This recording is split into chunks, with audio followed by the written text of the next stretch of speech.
Hello, this is In the Woods. I'm James. And I'm Christopher. I'm Kobro. Christian. And you are watching Stormbringer, the Austrian heavy zine.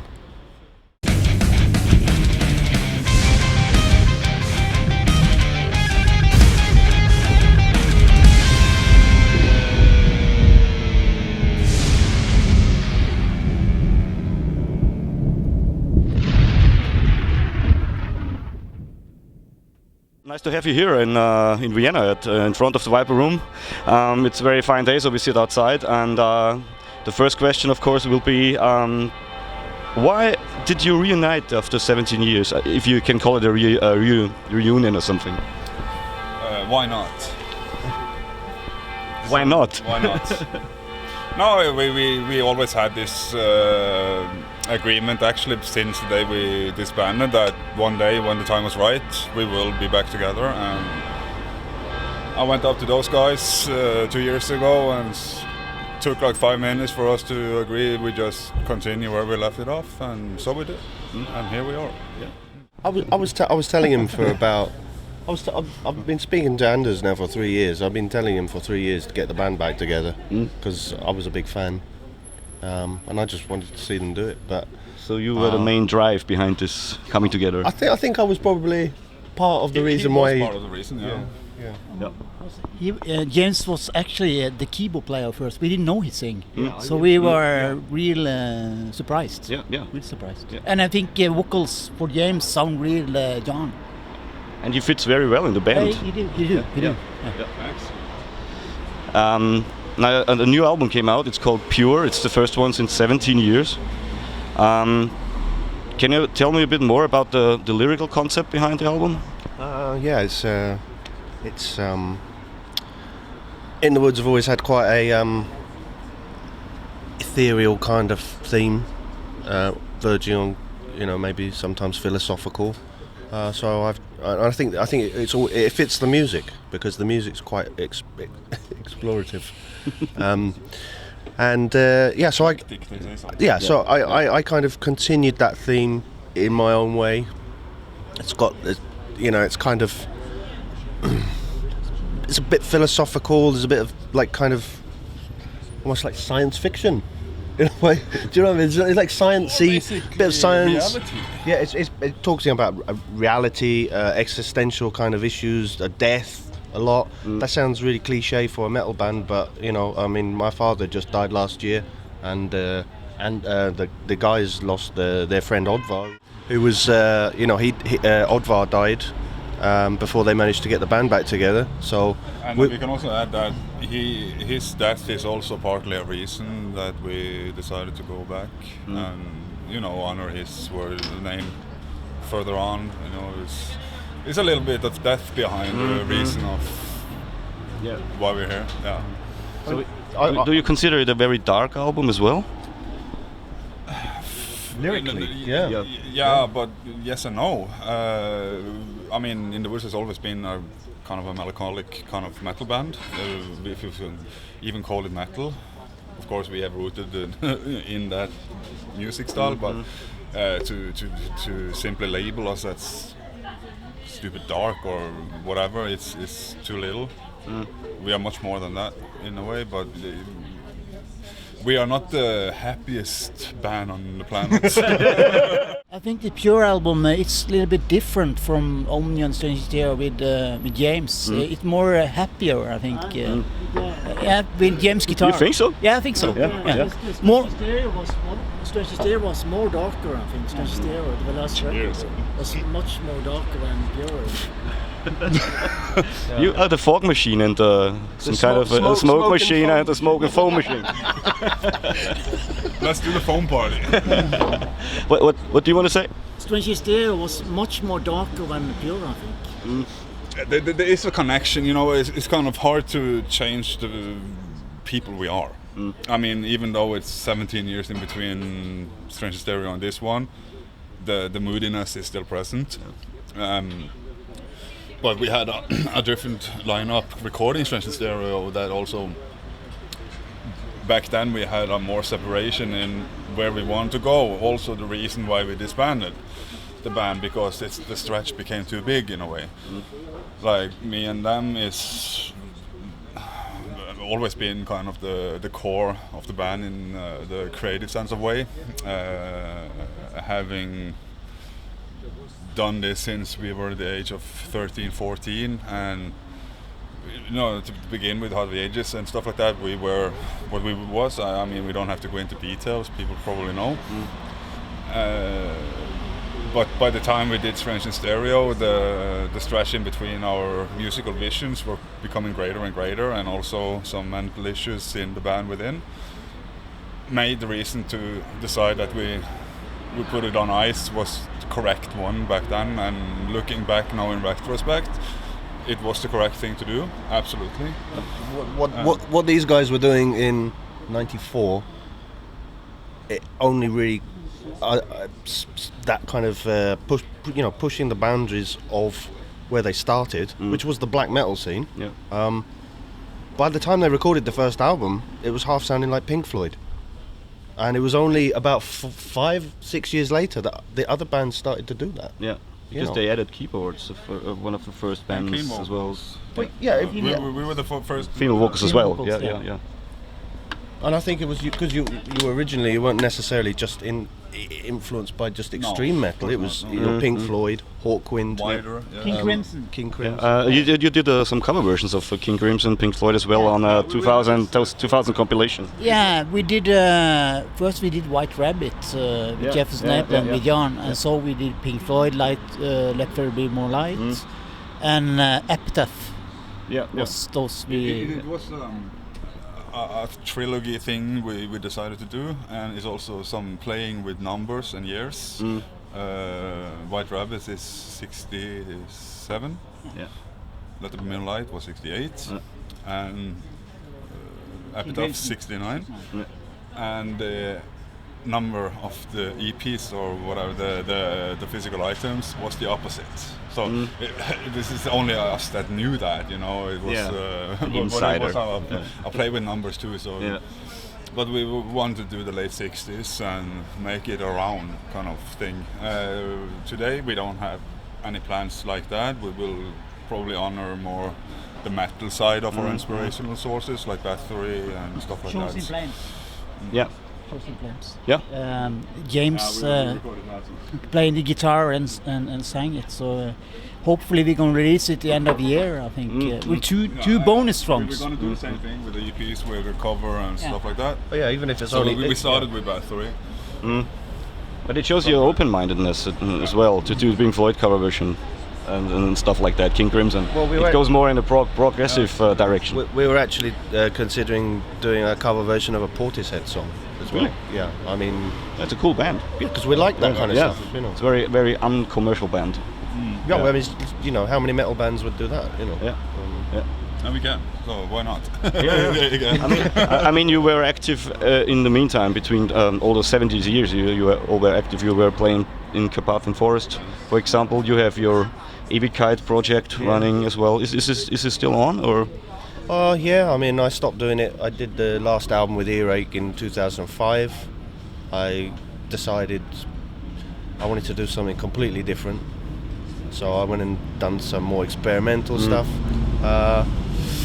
I kind of, when my father was very ill, I had a lot of kind of just feelings, and that's always been the project which I've used as for a more emotional side of my music, and I felt like I had to do something, so I did a very, very low profile kind of symphonic post black metal album. And but now I've decided I'm not going to do any more albums with Ewigkeit. I'm just going to do online releases as and when I record them, because if a lot of work goes into doing an album, and with something like Ewigkeit where you don't play live, you're writing songs, but people don't hear from you for 2 years because you have to finish an album. But it's the age of the internet. I can start writing a song on the Monday, finish it by the Friday, and on the Saturday I'm putting it online, and I can just forget about it and work on another one. So that's kind of, I'm being a bit more get an idea, you record it. Independent. Yeah, and you forget how to play it Mm. even, and then you just get rid of it. You know, it's like you have the idea, and get rid of it. Mm. You know. Have you been aware of his projects as well? Of course. Yeah. I helped him out with the last Old Forest release. Mm. Oh yeah. And the Yaldabaoth things. as No, well. that is not me. He asked me to do it, but we're not that far yet. Yeah. It's not come to that yet. So I mean, we only have 24 hours a day. So Of course. Yeah. Me and Exploiter have also other projects. When we started it, we didn't know we were gonna continue in the woods. It's important to We mention do- reincarnation in this. Yeah. First, Strange New Dawn is the new project for me and him. So we. You can present it into the camera if you Yeah. want to. We're gonna maybe release it on Demure Records. Yeah, the record is finished. So. So watch out. Ja, vi gör detta intervju. Ja. Do it afterwards. Yeah. Just a little advertisement. It's important to mention, like, okay, I did Carpathian and Green Carnation, of course, and we in the Woods and Green Carnation has a, of course, very connected background, and maybe the known things of Green Carnation basically it's the same band, but we don't have to go more into details for that one. How does the new material come across for the people? How are the reactions? For example, on the Brutal Assault Festival where you played yesterday. It was amazing. I think that was the best crowd reaction we've had. And it's hard to get a reaction from In the Woods because it's not the kind of music people jump up and down to, you know? Yeah. It's not stage diving, No, mosh pit music. Yeah, but so there's a lot of contemplation, chin stroking, and people sing along, and we've seen a lot of emotion. It's a lot of emotion going on. Previous shows too, when people sing along and you see they cry a little bit and whatever. So That's good. How many metal bands do that? I mean, that's an emotional impact. as long as they're crying for the right reasons. For me, a metal song. No, fuck. For me, a metal song is always good if I can cry to it, you know. Because we can put emotion into get it. counselling And, for that. emotional metal, probably. Yeah. So. Yeah, and you played in the Austrian Alps as well some weeks ago in Salzburg. How was that? It was cold. It was cold? The scenery was amazing. The scenery was amazing. Cold, and it was dark when we played, and we had to Amplifier blew up. run to the airport. Yeah, and no sleep, and grasp up the day after. But it was fun. Yeah. Actually, I was not pleased with that concert at all because everything went wrong. The string broke, the amplifier blew up, Everything. all within the first 5 minutes. It's fun. It's all the technical things we can't do anything about anyway. So But people remember it well, I guess. of course. But and then And it was this huge bonfire, and that was amazing Yeah. To just watch from the scene. I was there last year, so but It was a really big atmosphere there. The crowd was crazy, and Did it remind you a bit on Norway or something? yeah, I with think the so. With the mountains Alps, and fog? I think it was better than Norway. I think I like the Alps. So it was amazing to see it. Amazing. You know, we have amazing Yeah. scenery back home too, but you know, we don't usually play gigs up in the mountains. So. I've done it with Carpathian Forest too. I was so fucking cold. I was sitting with this winter jacket playing black metal, and that's a. But you are from the very, very south of Norway, Kristiansand as well. Yes. Yeah. But still, it's Norway. Yeah. But is it different to the people in Bergen or Trondheim or something? Is there some kind of The people, lighter mood or I think something? they're a bit more chilled out. I think it's different. Not much, but I mean, so of course you have geographical a little bit differences, but we are the same people. I mean, Of course. it's not like a Northern German to South Italian. Not that much difference. Well. Okay, perhaps. But now you have a British man in the band who brings loads of humor as well, I guess. British humor, black humor. His British eccentricism suits us fine. Yeah. So is there some kind of Norwegian humor as well? No, we've been discussing this. Norwegian humour is largely toilet You know, humour, isn't it? me and him had a discussion about what makes us. Because I was thinking about this, like. Us from Norway, we might have a frugal cooperation with a person from necessarily Spain or Italy, but with him being British/Irish works. It has something to do with the Celtic or Norse culture, and it fits. I think you're like you were saying some of the lead guitars that not twiddly lead guitars, but like lead especially riffs. The one, the first song on the new album. It's a little bit more happy than we were used to with the old Woods, but it works so bad. Some of it's like verging on kind of Iron Maiden kind of. So it's there's it's a good mixture when you come together. It's not a rule, but we tend to make everything in minor. You know, that's the depressive kind of scales, and he comes in with the majors. But it works. I mean, he always was a man of melodies. I guess. He wrote great melodies. So are we. Yeah, of course. So it's a good mixture to have you together on a band. Perfect fit, and I think the new album speaks that truth. I really like it. Thank you. Heard it twice or something. Well, just me and Expedieri, we're actually not Norwegian, so we are half Italian. Maybe that's the sound. We're Italians. Swede. We're half Swede and half Italian. I grew up in Norway. Come on. No, I'm not Norwegian. He's not Norwegian. I see when I see sports and stuff on TV. I'm holding on Italy and Sweden. So I know more Italian than you do. Okay. That's not true, because me and Christoph are artists, and we have it from in Italy, I think. For us, it's about art in the music. Everybody's. Of course. For us, us four is about art, of course. Their father was Italian, and the mom is from Sweden. So you guys are not Norwegian. International. Not Norwegians. So we get a very international crowd here. The United Nations of depressive, suicidal, heavy metal. Okay, that's what you call it. So we got a new label now. But although the music is very dark and sinister, sometimes you seem to be very easygoing guys, very relaxed, and have a lot of fun. That's I just guess. the drugs. What in here? Funny smoke. It's strawberry. Strawberry. I always call it Hello Kitty. Like I said, if an artist is doing pictures or some many pictures are dark too. So for us, it's about art when we write the music. So I mean, if you ever see Paradise Lost play live, Nick Holmes. Yeah, sometimes. I mean, their music's really miserable, but he's like a really funny guy. Yeah. He just pretends to be a very sinister when guy. it comes to the music, it's 100% unpretentious. Yeah, of course. That's important to state out. Yes. Yeah, there's no image or any of this, like all skulls and talking about forests. But there is a skull on your new album on the title, on the title picture. But that's not for any kind of cheesy kind of heavy metal cliche bullshit. That's because there's a lot of death on that album. Yeah. That's the mystery. No, it's about the big and the small. It's nothing too big, nothing too small. All thing universal, life and death and everything in between. Reality and That's reality. Fiction. What is reality? It is reality. It's so real that we should be scared of it. Yeah.